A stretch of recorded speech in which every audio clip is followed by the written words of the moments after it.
तो किसी ना किसी माध्यम से हम भगवान का आराधन कर सकते हैं। और देखिए एक माधव मास चल रहा है, कार्तिक मास, तो इसमें हम भगवान की कथा श्रवण करें। और गोकुल में बाबा नंद के यहाँ 9 लाख गाय थी। घर में सब कुछ था पर खाने वाला कोई नहीं। 95 वर्ष की आयु हो गई, ना बाल ना गोपाल कोई नहीं घर में। आनपत्यम, बाबा नंद के घर बाल गोपाल कोई नहीं हुआ। बाबा नंद तो परेशान थे ही, परंतु सारे ब्रजवासी परेशान कि बाबा की डलती हुई आयु में कम से कम एक लल्ला है जावे। सबकी आकांक्षा रही। ब्रजवासियों ने मिलकर के एकादशी का व्रत किया और भगवान विष्णु से प्रार्थना की तथा चतुर्दशी को भगवान शिव का अभिषेक किया कि बाबा के यहाँ एक लल्ला है जावे। सब ने प्रार्थना की और सबकी प्रार्थना को भगवान ने स्वीकार किया तथा भगवान के और प्रसन्न हो जाने पर उन्होंने नंदराय जी को एक पुत्र उत्पन्न कराया।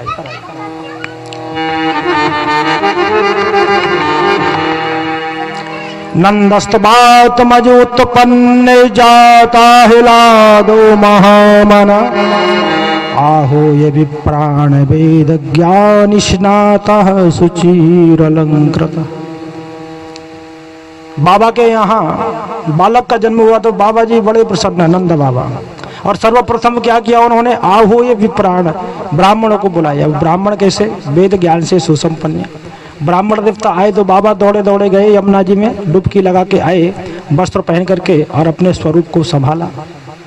तथा ब्राह्मण देवताओं ने बाचित वास्वस्त्यैनं जात कर्मात्मजस्वै कारया विधिमास कारयामास विधिवतो पितृदेवार्चनं तथा। ब्राह्मण देवताओं ने स्वस्ति वाचन पढ़ के भगवान का पूजन कराया, गौरी गणेश का पूजन तदंतर, और उन्होंने पितृदेवार्चन तथा ब्राह्मणों ने सविधि संस्कार कराए। बाबा नंद बड़े प्रसन्न हैं। ब्राह्मण देवताओं ने जब संस्कार कराए तो बाबा ने संस्कार के फल अर्थ फल की प्राप्ति के लिए उनको दक्षिणा दी। दक्षिणा में क्या दिया, धैनु नाम न्यूते प्रादात विप्रेभ्यः समलंकृते तिलाद्रीन सप्तरत्नोग सात कौमांबर व्रतान। बाबा नंद ने 2 लाख गायें ब्राह्मणों को दान में दी, अलंकृत करके वस्त्र आदि से, और 7 पर्वत तिल के दिए। 1 तिल का पर्वत दान करने से समूची पृथ्वी का दान का फल प्राप्त हो जाता है। 7 खंड पृथ्वी के हैं, अतः बाबा नंद ने 7 तिल के पर्वत रत्न आदि से तथा वस्त्र से आच्छादित करके पर्वत दान में दिए। ब्राह्मण देवता दान लेकर बड़े प्रसन्न हुए। और जब ब्रजवासियों को पता चला कि बाबा के यहाँ बालक का जन्म हुआ है, तब सब बड़े प्रसन्न हुए। अपने घर को संवारा, द्वारों पर सुवासित कलशों को रखा, बंधन बार बांधे, नवीन वस्त्रों को धारण करके भेंट की सामग्री लेकर के गोप गोपियां रंग बिरंगे वस्त्रों को पहन करके बाबा के और भवन की तरफ जाते हैं। गोप्याः सुमृष्ट मणिकुंडल निष्कंठ्यस् चित्रांबरः पथि शिखाच्युत माल्यवर्षा नंदालयं ब्रजतीर्विरेजुर् नंदालयं सबलया ब्रजतीर्विरेजुर् व्यालोलहारि पयोधर व्यालोल कुंडल पयोधर हार शोभा। अपना आभूषण गोपियों ने पहना, बैठ की सामग्री लेकर के और चल दी बाबा के भवन की ओर। वहां जाकर के गोपों ने मंगल उत्सव मनाया और गोपों ने प्रसन्न होकर के गोपा परस्परम हृष्टवाद दधीशीर्कृतांबुभिः आसिंचन्तो विलिम्पन्तो नवनीतस्य चिक्षुपुः गोपों ने एक दूसरे के ऊपर दधी दूध जल को खूब उड़ेला तथा माखन को लेकर के एक दूसरे के गाल से मला। इस प्रकार से मंगल उत्सव बरसों चला। रोहिणी मैया ने जो महिलाएं आई, जो गोपियां आई, भेंट की सामग्री उनको प्रदान की। तभी बाबा को याद आया कि हमें एक कर जमा करना है, तो कुछ गोपों को साथ लिया, कुछ गोपों को गोकुल की रक्षा में नियुक्त किया और बाबा मथुरा जाने लगे। गोपान गोकुल रक्षायाम निरूप्य मथुराम गतः नंदः कंसस्य वार्षिक्यम कुरुद कर्म दातु कुरुदोवः। और गोपों को गोकुल की रक्षा में नियुक्त करके मथुरा पहुंचे। कंस का कर दिया। पता चला वसुदेव जी को कि नंदराय जी आए हैं। जहां वसुदेव जी ठहरे थे वहां पहुंचे।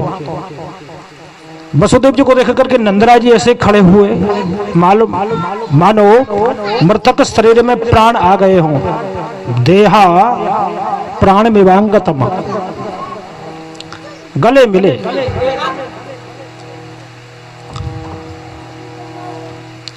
तब कहा, बाबा नंद से कहा वसुदेव जी ने कि डलती हुई आयु में आपको पुत्र उत्पन्न हुआ, हमें बड़ी प्रसन्नता है। ये बड़े सौभाग्य की बात है। हमारा मिलना भी बड़ी मुश्किल से हुआ है, ये दुर्लभ है। हमारा पुत्र तुम्हारे यहाँ जो रहता है, रोहिणी का पुत्र बलराम, आपको ही माता पिता समझता होगा। तो बाबा नंद ने कहा कि देखो हमें भी बड़ा दुख हुआ, कंस ने देवकी के सारे पुत्रों को मार डाला। कंसेन बहवा अहोते देवकी पुत्रा कंसेन बहवो हता एकावशिष्ट कन्या एकावशिष्ट बरजा कन्या सापी दिवंगता। एकावशिष्ट बिरजा कन्या सापी दिवंगता। एकावशिष्ट बरजा, एक कन्या ही बची थी, उसको भी मार डाला कंस ने। लेकिन प्रारब्ध को जानने वाले को दुख नहीं होता है। तभी वसुदेव जी ने कहा कि अब आपको ब्रज में जाना चाहिए, ब्रज में कभी भी कोई उत्पात घट सकता है। नंदराय जी ब्रज को आने लगे, परंतु सोच रहे थे वसुदेव कभी झूठ नहीं बोल सकते। मन ही मन भगवान की शरण में गए कि हे परमात्मा, मेरे लल्ला को कुछ ना है जावे। गोकुल में आए, इधर कंस ने पूतना को भेजा। कंसेन प्रीता घोरा पूतना बाल घातनी शिशों सचार निघनंती पुरग्राम ब्रजादिशु। कंस ने पूतना को भेजा। पूतना रुचिर स्वरूप बना करके आई। राक्षसी बड़ी मायावी थी, आकाश में चलना जानती थी, नाना प्रकार की मायाओं को करती थी। रुचिर रूप धारण करके जैसे ही गोकुल में आए, जहां शोर शराबा देखा तो समझ लिया कि कंस का शत्रु यही होगा। सुंदर स्वरूप बनाए, कमल पुष्प हाथ में लिए, और जैसे ही नंदराय के भवन की ओर आई, रोहिणी और यशोदा मैया ने देखा मानो लक्ष्मी जी स्वयं अपने नारायण से मिलने आई हों। स्वरूप को देख करके मना नहीं किया। बाह्य सुंदरता को देख करके हम ठग जाते हैं। बाह्य सुंदरता नकली सुंदरता है। कितना भी श्रृंगार कर लो, कितना भी मेकअप कर लो, कितना चलता है? 2 घंटे। सुंदरता मन की होना चाहिए, सौंदर्य अंतःकरण का होना चाहिए। जैसे ही पूतना आई, अंदर प्रवेश किया, भगवान पालने में पड़े हुए थे। विबुद्धताम बालक मारिका ग्रहम चरा चरास आत्मा निमीलित क्षण। भगवान ने आंखों को बंद कर लिया पूतना को देख करके। कहने का तात्पर्य आंखों से अच्छा देखें, जो अच्छा ना हो उसे हमें आंखों से भी नहीं देखना चाहिए। पूतना का मतलब पूतना, पूत माने पवित्र, और जो पवित्र नहीं वो पूतना। इसलिए भगवान ने आंखों को बंद कर लिया। पूतना मासी ने भगवान को उठाया और जहर से सना हुआ जो स्तन था भगवान के मुंह में दे दिया। भगवान को दुग्ध पान कराना शुरू कर दिया। जैसे ही दुग्ध पान कराया भगवान को, तो भगवान ने भी गाढ़म कराभ्याम भगवान प्रपीड तथ प्राण ही समम रोष समन्वितो पिबत। क्रोध को अपना साथी बना करके स्तनपान किया, दूध जितना था वो पिया, खून पीना शुरू किया। क्रोध ने प्राणों को पीना शुरू कर दिया है तो पूतना चिल्लाई। पूतना कहने लगी मुंच मुंच मुंचाल मिति सा मुंच मुंच मुंचाल मिति प्रभाषणे निस्फीड्यमाना अखिल जीव मर्मणि।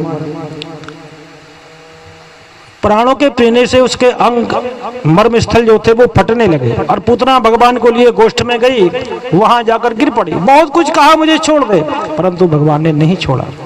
गोविंद की वान है, गोविंद का नियम है, या कहो भगवान की आदत है, छोड़ लेते हैं फिर पकड़ लेते हैं फिर छोड़ते नहीं।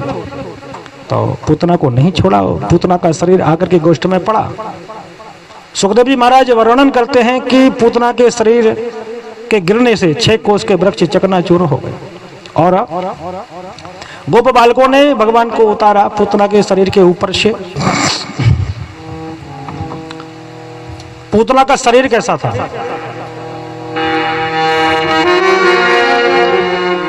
अंधकूप गंभीराक्षम पुलीनारोय भीषणम बद्ध से तो भुजोर बंघ्री सोन तो ये हृदोदरम। अंधकूप गंभीराक्षम, आंखें मानो एक अंधेरा कुआं हो। अंधकूप गंभीराक्षम पुलिनारोह भीषणम, नितंब नदी की करारे जैसे। और बद्ध से तो भुजोर बंघरी, उसके हाथ पैर जंघाएं कैसी मानो नदी की पुलिन हो। पेट सूखा हृदय के समान, सूखा कुंड के समान, ऐसा उसका शरीर था। गोपियों ने उलाहना दिया मैया यशोदा को कि ढलती हुई आयु में तेरे एक लल्ला हुआ है, उसका तो रख रखाव भी नहीं समझती क्या? कम से कम रखवाली बालक की करना चाहिए, ठीक से रखना चाहिए। तभी गोपियों ने गौशाला में भगवान को ले जा करके गौमूत्र से स्नान कराया। गौमूत्र निष्णापयत्वा पुनर्गोरज सार्वकम रक्षाम चक्रुष सक्रता द्वादशांगे सुनाम अभी। भगवान के 12 नामों से भगवान को झाड़ा दिया, रक्षा की। हे परमात्मा हमारे बालक की रक्षा करियो। तभी नंदादि गोप मथुरा से ब्रज में आ गए।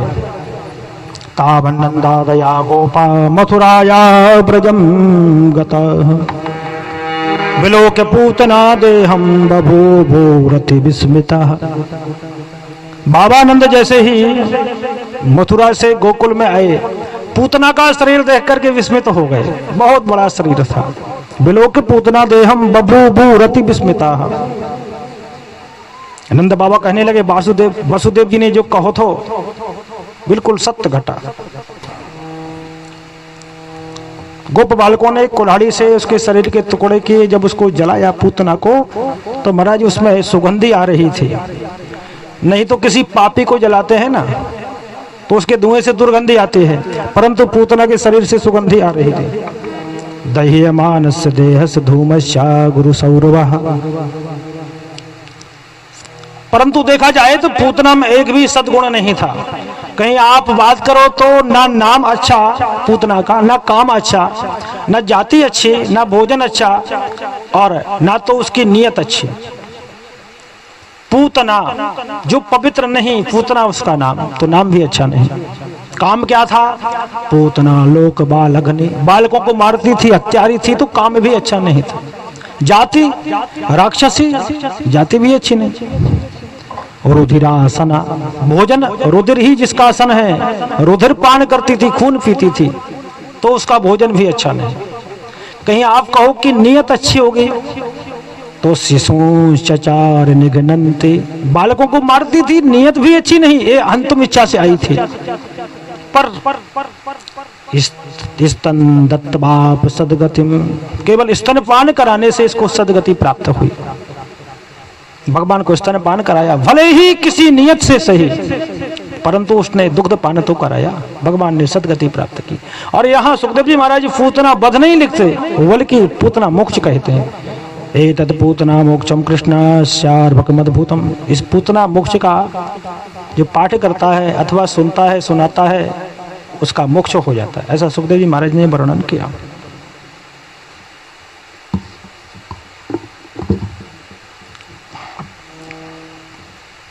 ये मंगल उत्सव वर्षों चला। गोप बालकों ने मिलकर के खूब उत्सव मनाया और मनाते ही रहे। 3 महीने में जब जन्म नक्षत्र आया तब करवट बदलने का कार्यक्रम रखा। गोप गोपियां आई। मैया ने क्या काम किया, पलने को डाल करके भगवान को पलने में सुलाया, चकड़े के नीचे पलने को रख दिया, ऊपर माट मटके सब रख दिए। भगवान कृष्ण पालने में सो रहे थे इधर, और भोजन भंडार का कार्यक्रम चल रहा था। तभी कंस का भेजा हुआ एक राक्षस आया और आकर के चकड़े पर बैठ गया, मतलब गाड़ी पर, जो गाड़ी होती थी बैलगाड़ी, उस पर गाड़ी पर आकर बैठ गया। भगवान ने देख लिया कि मामा का खिलौना आ गया। भगवान बहुत रोए। कन्हैया ने रोना शुरू किया। नैवा शरणोद वैरुदितम सुतस्य सा, परंतु किसी ने रोना नहीं सुना। तब पैर उछाल उछाल करके चकड़े में पैर मारा और चकड़ा पलट गया, और वो जो राक्षस आया था उसका प्राण अंत हो गया। चकड़े के और पलटने से जो आवाज आई तो सभी दौड़ करके आई। देखा क्या हुआ, तो देखा कि बालक ने चकड़े को पलट दिया है। तभी बालकों ने कहा, जो खेल रहे थे, बोले ये लल्ला ने ही पैर से चकड़े को पलटो है, परंतु किसी ने विश्वास नहीं किया। और एक दिन की बात है कि मैया भगवान को दुग्ध पान करा रही थी। तभी तृणावर्त मामा का भेजा हुआ, कंस का भेजा हुआ राक्षस आया, भगवान को उड़ा ले गया आकाश में।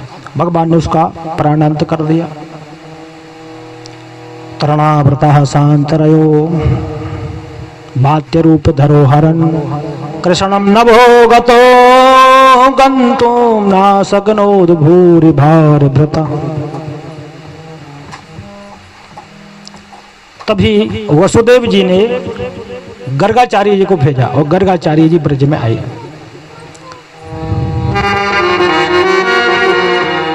गर्गः पुरोहितो राजन यदुनाम सुमहातपा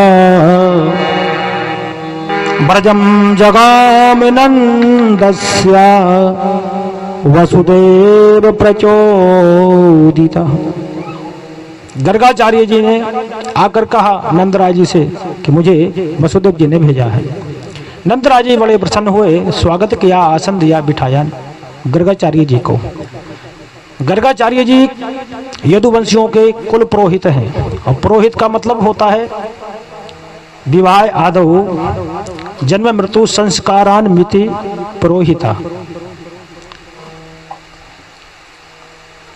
तभी कहा बाबा नंद ने गर्गाचार्य जी से कि हम तो गृहस्थ हैं और घर के इतने काम होते हैं कि हमें उनसे भी फुर्सत नहीं मिल पाती है।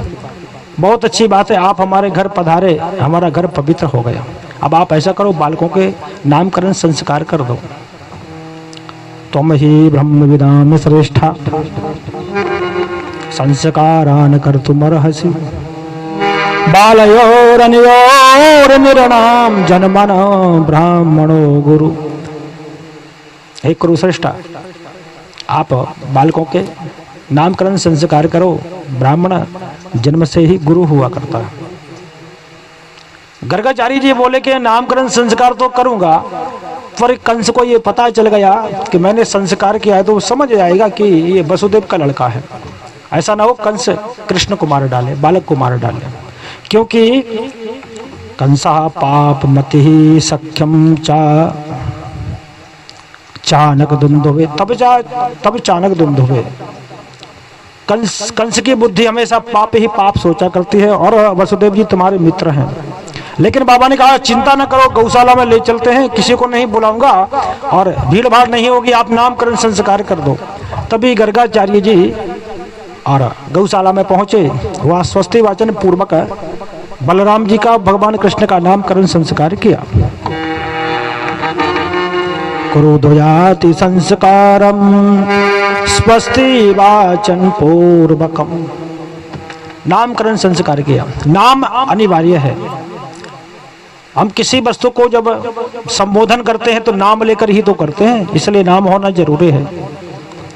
वैसे कथा के अंतराल में दृष्टांत शोभा देता नहीं, और दृष्टांत की आवश्यकता तो पड़ती है जब कथा को समझा ना जाए। फिर भी मैं आपको सुनाता हूं कि नाम का कितना महत्व होता है। एक कोई सज्जन गली से पार हो रहे थे, कुत्ते भौंक रहे थे, तो उन्होंने कहा भाई कुत्ते भौंक रहे हैं, हमको निकाल दो। तो उसने पूछा तुम्हारा नाम क्या है? तो सज्जन बोले कि हमारा नाम शेर सिंह। बोले पिताजी का नाम? तो बोले कि शमशेर सिंह। कहाँ रहते हो? कि शेरा वाली गली में। और कुत्तों से डरते हो? नाम ऐसा भी नहीं होना चाहिए, यथा नाम तथा गुणम। तो भगवान का नामकरण संस्कार किया गर्गाचार्य जी ने। सर्वप्रथम बलराम जी का, अयम ही रोहिणी पुत्रो सुहृदो रमयन सुहृदो गुणई आख्यास्यते रामेति बलाधिक्यम बलम विदु। आख्यास्यते राम इति, बलराम जी का नामकरण संस्कार किया कि ये रोहिणी का पुत्र रोहिणी नहीं होगा, बलराम हलधर संकर्षण इत्यादि नाम होंगे। भगवान कृष्ण का नामकरण संस्कार जब किया, आसन वर्ण स्त्रियो हयस्य ग्रहेणु तो नयुगम तनु शुक्लो रक्तस्तु तथा पीतो इदानीम कृष्णताम गता। अरे नंदराय जी तुम्हारा छोरा है ना, छोटा वाला, हर युग में अवतार लेता है, क्रमशः शुक्ल रक्त पीत, इस बार एक कृष्ण रूप से आया है और ये भगवान के समान है, समझो भगवान ही है। गर्गाचार्य जी ने जब ये कहा तो कन्हैया ने आंखों में आंखें डालकर गर्गाचार्य जी की तरफ देखा और नेत्रों से संकेत किया कि आपने कह दिया कि ये भगवान है, तो पता है भगवान का क्या होता है, मंदिर में बंद कर देंगे, सुबह शाम पुजारी आएंगे, घंटी बजाएंगे और भाग जाएंगे, मुझे बंद होना पड़ेगा, ये गड़बड़ मत करो। ब्राह्मणों को बात बनाते कितनी सी देर लगती है। गर्गाचार्य जी बोले कि भगवान नहीं है, भगवान के जैसा है तुम्हारा पुत्र। कृष्ण, माधव, गोविंद, मुकुंद इत्यादि नामकरण संस्कार के भगवान के बहुत नाम है और गर्गाचार्य जी वहां से चले गए। समय व्यतीत होने पर भगवान कृष्ण बलराम ब्रज में गुटुवन गुटुवन चलने लगे। कालेन ब्रजतालपेन गोकुले राम केशवौ जानुभ्याम सह पाणिभ्याम रिंगमाणो विजहेवतु। घुटनों के बल चलते, अन्य अन्य प्रकार की लीलाएं करते, मैया बड़ी प्रसन्न होते। थोड़े और बड़े हुए तो गोपियों के घर जाने लगे, चुरा चुरा करके माखन खाने लगे। वत्सान मुंचन क्वचिद समये क्रोध संजात हासः स्तेयं स्वादवत्यथ दधिपयः कल्पितैः स्तेययोगैः मर्कान् भोक्षयन् विभजति सा चेन्नाति भाण्डं भिनत्ति द्रव्यालाभे सग्रहे कुपितो यातुप क्रोशितो कान्।